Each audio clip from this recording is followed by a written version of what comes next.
where order meets chaos.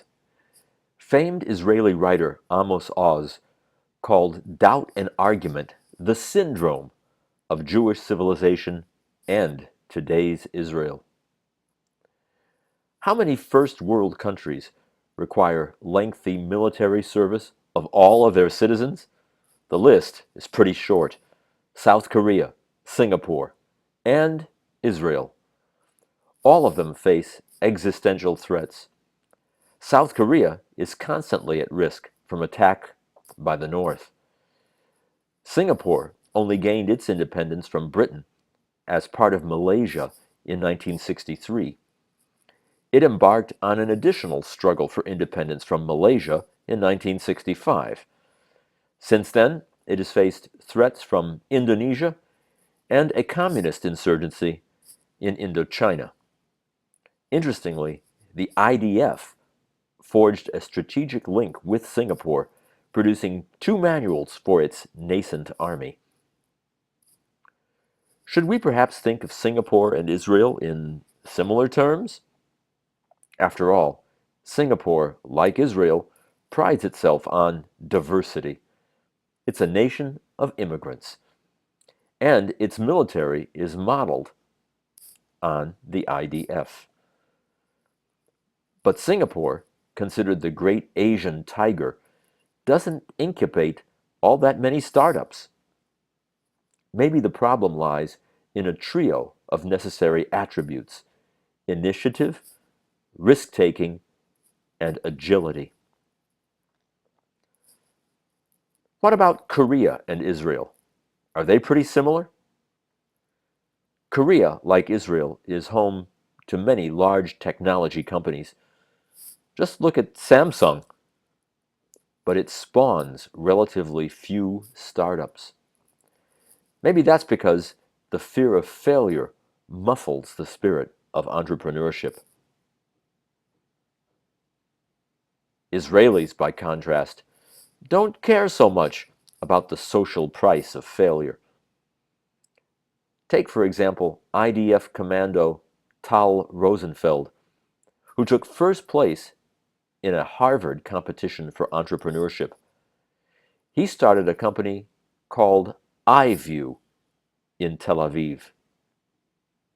We're here with Tal Riesenfeld, co-founder and vice president business development at iView, straight off the stage from his presentation at IAB's Innovation Days at Internet Week. Can you describe iView for us, please? Yes, iView personalizes video advertisement. So the idea is that every viewer gets an ad which is personalized to him, broadcast quality with all the information that digitally is possible today. What does that actually mean for the consumer's experience? Can you take us through what a personalized video commercial would look like? So hopefully the consumer does not see something different, and he's not supposed to see something different, but the ad is for him. So it's telling him about the local products, the local store. It's telling him about the weather outside and what products are fit for that weather. What are the real-time prices on the website? So the consumer just gets the video ad. It's a lean-back experience, but he's got messages which are tailored to him based on who he is, where he is, time and day, and so on. Cool. What do you see as the biggest challenge to your business's growth and adoption in the marketplace? I think it's a new technology. It's a new technology, and there's an adoption cycle, and the brands need to understand that this exists. First of all, it's knowing that this sort of video personalization is out there, and the agencies need to adopt it. But it's being adopted pretty quickly, and a lot of the brands that are doing this already in search and in display and are now moving into video see why this is the right step for them to personalize a video message as well. Great. And one of the things that we've been talking about a lot in the last 2 days is branded advertising and how to attract more really quality, creative, branded advertising to the web. And I'm wondering how iView, with its one-to-one sort of messaging, fits into that call. Perfect. At the end of the day, we look at video advertisement as smarter TV. So anything you can do on TV, the same idea is, but now in online, you can do so many smarter things and we can measure it. So now you can personalize the ad and we can measure how that, how much that is better than just the original TV ad. So the ability to come to the brand and say, this is how your TV ad performed, this is how your online ad performed. And when I say performed, I'm not talking about click rates and mouse overs. I'm talking about lift in purchase intents and relevancy and favorability. So being able to come to the brand advertiser and show him how much online video is more powerful when you personalize the message, I think that's going to be a key driver in brand adoption. Is this type of technology widely available? I mean, is it easy for a publisher to say, begin to offer this? Yeah, perfect. So we have two things. First of all, we're Vast. So that means that any publisher that supports Vast can support us. And we also, at the end of the core, what we do is we generate thousands of videos. So we're almost like a CDN. So we basically, we're a third-party ad server. When we get called, we serve the right video to the right person. So there's no integration needed. There's no hassle. Every publisher can run us tomorrow. And we build the technology that way in order to achieve mass scale. So you're based in New York City, and we're here at Internet Week in New York City. How's it been being a new technology provider in the big city? Okay, so first of all, this is where it's all happening from the advertising perspective. We just moved to New York. We just opened our headquarters here. And yes, you can see that, you've got all the right people here, all the right mindset. Video is very powerful in New York. The agencies understand it. The brands understand it. So I think New York is the right place for a company like ours. Great. Thank you very much. And Tal points to NASA as an example of what to do and what not to do. Compare the Apollo 13 near disaster, famously reenacted by Hollywood, with the Columbia Space Shuttle genuine disaster.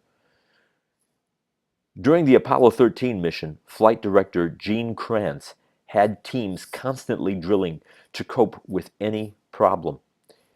They worked in close proximity, sometimes circumventing civil service rules, becoming masters of improvisation.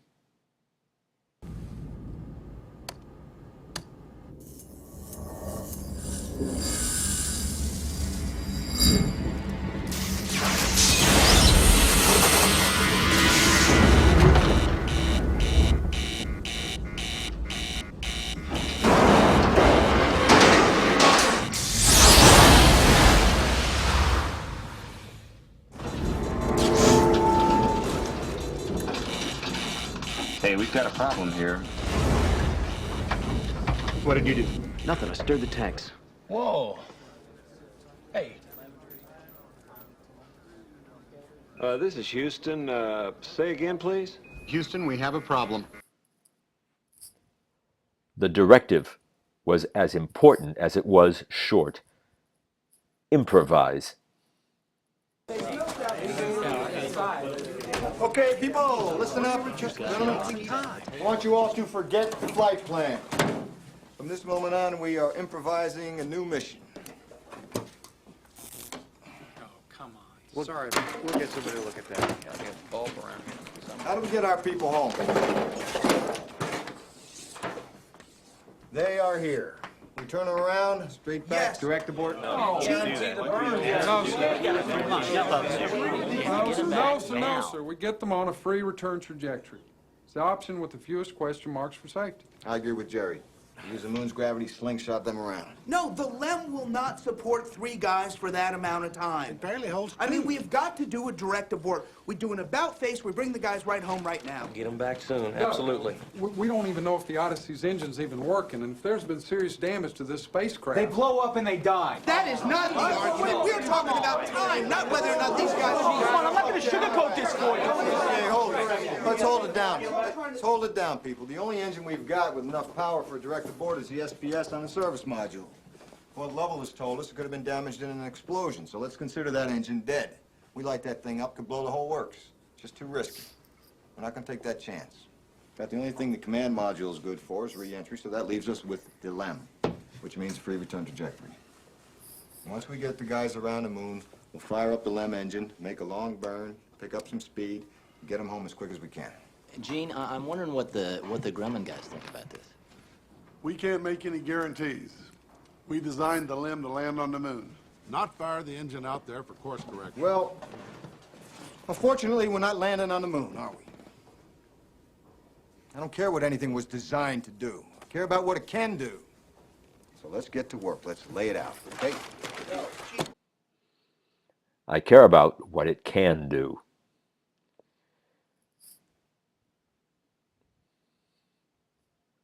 And of course, failure is not an option.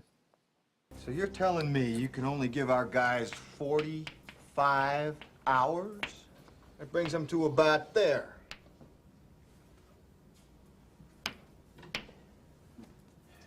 Gentlemen, that's not acceptable. You gotta talk about power here. Whoa, guys! Power is everything. Power is everything. What do you mean? Without it, they don't talk to us, they don't correct their trajectory, they don't turn the heat shield around. We gotta turn everything off. Now. They're not gonna make it to re-entry. What do you mean, everything? With everything on, the LEM draws 60 amps. At that rate, in 16 hours, the batteries are dead, not 45.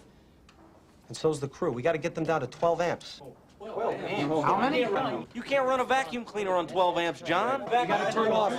We have to turn off the radars, cabin heater, instrument displays, the guidance computer, the whole smack. Whoa, guidance computer. What if they need to do another burn? Gene, they won't even know which way they're pointed. The more time we talk down here, the more juice they waste up there. I've been looking at the data for the past hour. That's the deal? That's the deal.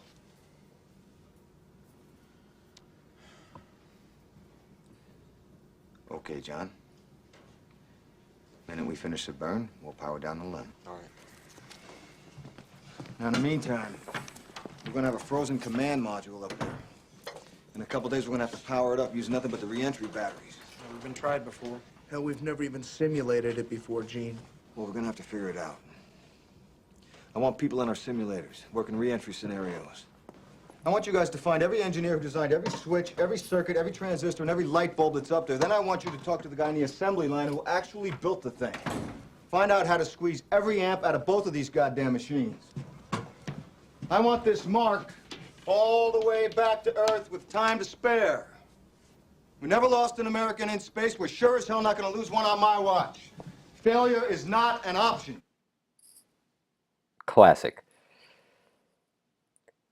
Then consider the Columbia disaster, decades later. This time, the engineers working on the shuttle gave a full warning about the foam that had struck the shuttle wing on takeoff. Even while the mission was underway and the shuttle was in orbit, might it have been possible to perform a spacewalk, even to repair the damaged wing? But such possibilities weren't even considered. Management just overruled them. These two spaceflights represent two models, a standardized model and an experimental one. In the standardized model, routine and systems govern everything. In the experimental model, all new information is evaluated and debated. In Israel, the need for keen intelligence analysis has brought forth an important conclusion. The failure of imagination can be deadly. When it comes to spaceflight, each new mission needs to be treated as a test, a new source of data. Likewise, fighting wars is also an experimental endeavor. In Israel, there's also a keen understanding of the difference between Rosh Gadol and Rosh Katan. Literally, a big head as opposed to a little head.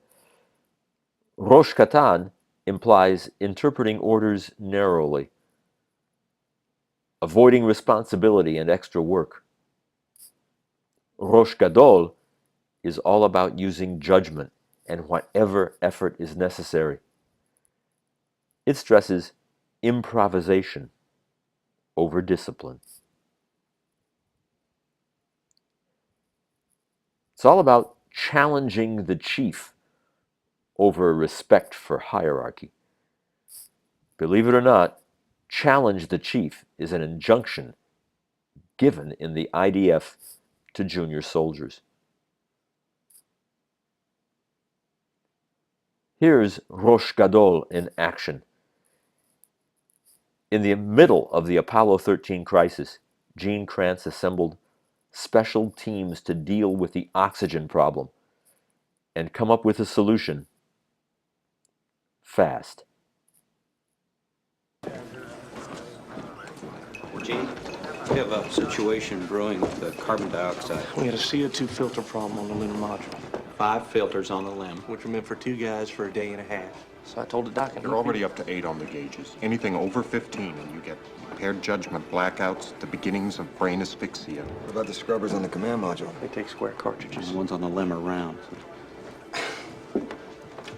Tell me this isn't a government operation. This just isn't a contingency we've remotely looked at. Those CO2 levels are going to be getting toxic. Well, I suggest you gentlemen invent a way to put a square peg in a round hole. Rapidly. Okay, people, listen up. People upstairs handed us this one, and we gotta come through. We gotta find a way to make this fit into the hole for this, using nothing but that. Let's get it organized. Okay, let's build a filter. Better get some coffee going, too, someone. The deadly CO2 gas is literally poisoning the astronauts with every breath in and out. Heads up, heads up. And spokespeople will not comment further. Go. Heads up, people, look out now. What's this? That's what they gotta make. Well, I hope you got the procedures for me. Right here. That's it?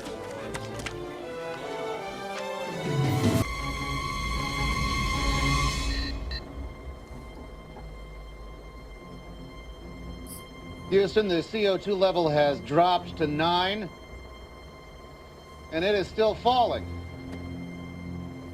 Yes. That is good to hear, Aquarius. And you, sir, are a steely-eyed missile man. Rosh Gadol, the big head, in action. Now consider the difference between Israel and another society that's been coming on strong in recent years, Singapore. Unlike Israel, Singapore has cultivated a polite society. Dissent is discouraged. By contrast, in Israel, the debrief is as important as the live battle. It's a laboratory for learning. What lessons are to be learned? Nobody learns from being defensive. We might, in fact, call the IDF traditionless. After all, it began as an underground militia, literally in cellars, hiding from the British, who controlled Palestine prior to the War of Independence in 1948. The 1948 War of Independence amounted to nothing less than miraculous survival for the fledgling Jewish state. Israel's first Prime Minister, David Ben-Gurion, tasked the British-trained Chaim Laskov to examine the IDF. The idea was innovation was needed, even after victory. It was all to prevent ossification, that is, getting crusty. The IDF could never afford to rest on its laurels. The end result was a brilliant preemptive strike against Israel's enemies at the outset of the 1967 Six-Day War. Even so, another overhaul of the IDF was called for. And again, after the 2006 Lebanon War. Commissions of inquiry have in fact been undertaken in a public way, even during war. In 2006, the public wanted to know about the failure of the IDF to completely destroy Hezbollah in Lebanon. It was determined that the IDF suffered from a lack of organization and improvisation. The lesson? Never succumb to the danger of groupthink. Argue with the chief. And, by the way, Israel's culture of disagreement might even help with zombies. Jürgen Warmbraum, high-ranking official in the Mossad, described as sober, efficient, not terribly imaginative.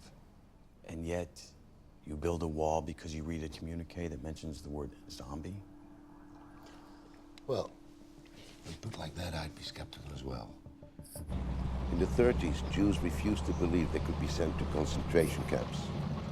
In 72, we refused to fathom we'd be massacred in the Olympics. In the month before October 1973, we saw Arab troop movements, and we unanimously agreed they didn't pose a threat.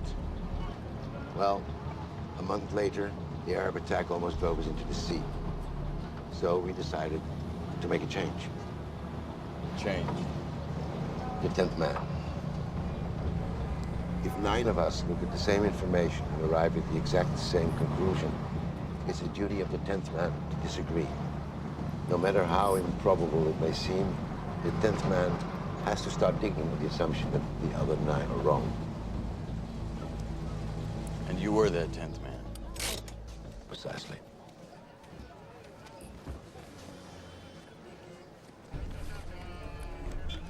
Since everyone assumed that this talk of zombies was cover for something else, I began my investigation on the assumption that when they said zombies, they meant zombies. Just so happens we have an article about the 10th man. Few things galvanize foreign policy decision-making like a zombie apocalypse. The latest undead epic film, World War Z, singles out Israeli intelligence for special praise in its response. Indeed, as the world bends and breaks under the swell of the underworld denizens, Jerusalem stands proud atop the tide. Why is that? According to Max Brooks, whose original 2006 novel inspired the film, Israeli intelligence beat the one enemy stronger than zombie hordes, groupthink. This year marks the 40th anniversary of the 1973 Yom Kippur War, a war so spectacular in its exposure of intelligence failure that it revolutionized Israel's approach to decision-making. While Egypt and Syria led the Arab states against the largely unsuspecting Israel, it was not entirely ignorant of the threat. In fact, Israel's Directorate of Military Intelligence was almost completely aware of Arab plans by mid-1973. But following assumptions about the unlikelihood of an Arab alliance, along with Israel's inability to secure certain armaments and its expulsion of Soviet advisors, the flow of misinformation from the Arabs was accepted as truth. Amman remained confident that the probability of war was low. The rest, as they say, is history. Remarkable failures in military intelligence history. Max Brooks predicts the Israelis as survivors of World War Z because they faced this enemy before, the enemy of unchallenged assumptions, of jovial consensus governing, of inducing agreement as a false pretense for quality of decisions. Brooks calls the Israeli doctrine adopted after the Yom Kippur War the strategy of the 10th man. In reality, it has the even more audacious title of the devil's advocate. Following the recommendation of the Agranat Commission in 1973 through 1974, military intelligence established a control unit that was expected to play this role of the devil's advocate.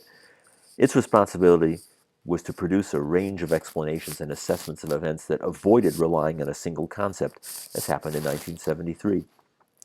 Brooks puts it a bit more dramatically. If 10 men are in a room and 9 agree on how to interpret and respond to a situation, the 10th man must disagree. His duty is to find the best possible argument for why the decision of the group is flawed. Social psychology and foreign policy analysis have long been bedfellows in deconstructing some of history's most alarming failures of decision-making. The Bay of Pigs invasion is one much-loved case study where American intelligence and decision-makers backslapped each other into one of the most disastrous exercises in the history of U.S. foreign policy. The interesting problem is that such decision-making inverts the usual logic. More minds don't always make better decisions. In fact, the more amiable the group and the greater its desire for the false quality metric of consensus, the more likely it will make bad decisions. Foreign policy analyst Irving Janis speaks to this big idea. The more amiability and esprit de corps among the members of a policy-making in-group, the greater is the danger that independent critical thinking will be replaced by groupthink, which is likely to result in irrational and dehumanizing actions directed against outgroups. In other words, no matter how responsible, how intelligent, or how influential people in a room are, the inertia of social cohesion and group dynamics will push consensus decision-making, which tends to be bad decision-making. This danger is even more prominent in religious settings because of the false perception that spiritual unity should preclude serious disagreement. A kind of pre-installed groupthink manufactures an emotional and spiritual subtext that, since everyone believes in certain fundamental confessions, decisions thereafter should be more or less harmonious. Gone, then, is Alastair MacIntyre's notion of constructive disagreement.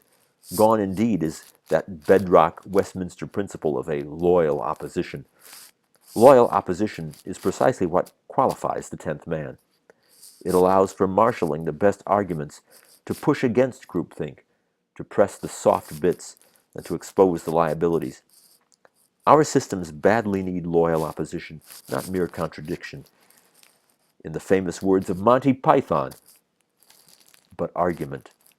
A loyal opposition has the common good front of mind. It shares the ends but purposefully dissents on the means. A loyal opposition is not a contradiction in terms, but rather the promise of clear decision-making and accountability. And it's such a powerful tool in our foreign policy arsenal that Max Brooks thinks it just might forestall the zombie apocalypse.